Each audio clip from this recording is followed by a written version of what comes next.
बोले अर्जुन कहते नहीं भी बेटा तुझे क्या बोल रहा है।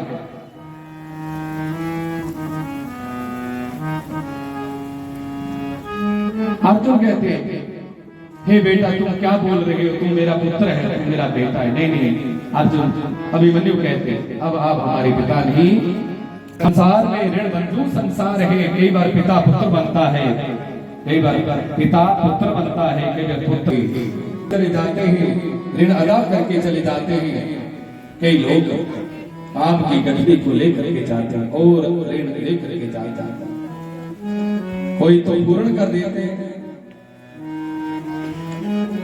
जन्म जन्मांतरों के ऋणों को पूर्ण करते हैं, खत्म कर। श्री अशोक कुमार जी सनातन धर्म के प्रचारक है, नॉर्वे में प्रदेश में इन्होंने 3 भगवान के मंदिर बनाए हैं, जहां सनातन की धर्म ध्वजा इन्होंने प्रदेश में लहराई है। जोरदार ताली बजा करके स्वागत किया जाए। अशोक कुमार नारवी सनातन धर्म मंदिर इन्होंने 3 मंदिर बनाए हैं और सत्कार करते हैं। इतना अच्छा जहां प्रबंध किया है, भागवत महापुराण को हम अभिनंदन करते हैं। जय हो। तो हमारे पास सिर्फ 2 बातें हैं जो बहुत अवश्य हैं कहने के लिए, कि जब भी हम कोई टीवी खरीदते हैं तो उसके अंदर एक बुकलेट निकलती है जो हमें बताती है कि इसको कैसे स्टार्ट करना है, इसको कैसे चैनल लगाने हैं और इसको कैसे चलाना है। उसके बगैर हम टीवी नहीं चला सकते। अगर वो बुक हमें पढ़नी नहीं आती तो हम किसी एक्सपर्ट को बुलाते हैं तो वो हमें बताता है। जैसे ही हम कोई टेलीफोन खरीदते हैं या कोई मशीन खरीदते हैं, सभी के अंदर से हमें एक बुकलेट निकलती है जिसको पढ़ के ही हम उसको चला सकते हैं। इसी तरह जब हमने इस दुनिया में जन्म लिया तो हमारे साथ भी एक बुकलेट आई है जो वेद शास्त्र के रूप में है। उसको पढ़ के ही हमने अपने जीवन को चलाना है, हमने कैसे खाना है, हमें कैसे जीना है, कैसे पूजा करनी है, उसमें सब कुछ लिखा है। लेकिन हम अपने जीवन को ऐसे ही चला देते हैं, हम वो बुक को नहीं पढ़ते।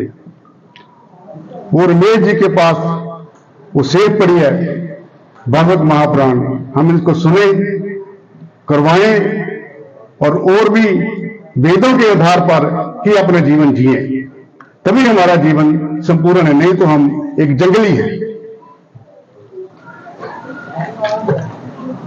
तो जितने मेरे पूर्वज जानते थे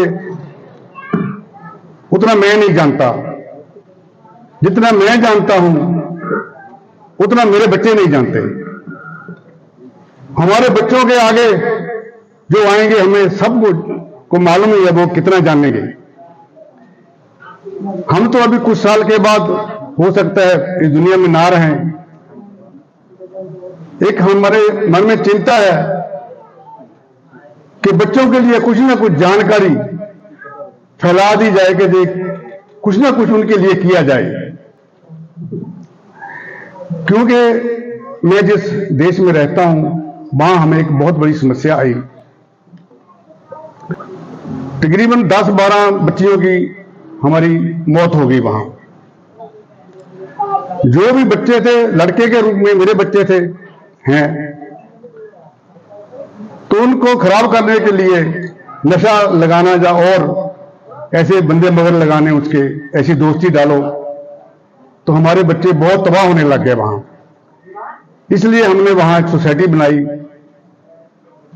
तो हमने चंदा इकट्ठा किया तो मंदिर बनाया, एक मंदिर बनाया, फिर चंदे के साथ दूसरा मंदिर बनाया।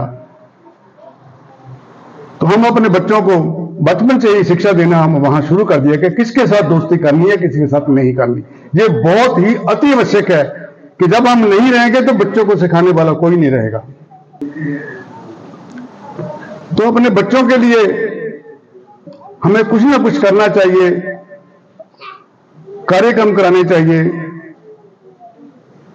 जो भी हम जहां कोई काम करें उनको आगे लेकर आओ, बच्चों को, किसी को हमने सम्मानित करना है बच्चों से करवाओ, ज्योति प्रचंड करनी है बच्चों से करवाइए।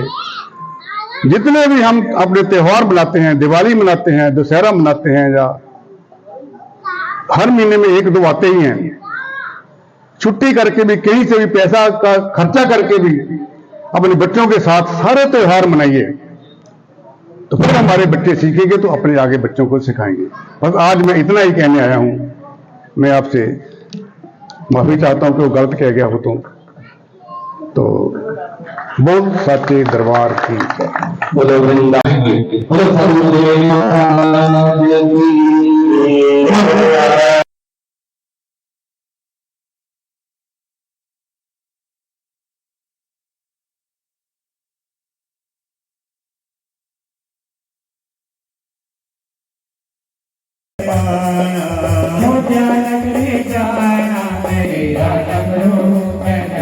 डमरू बजाना, कर कटियत में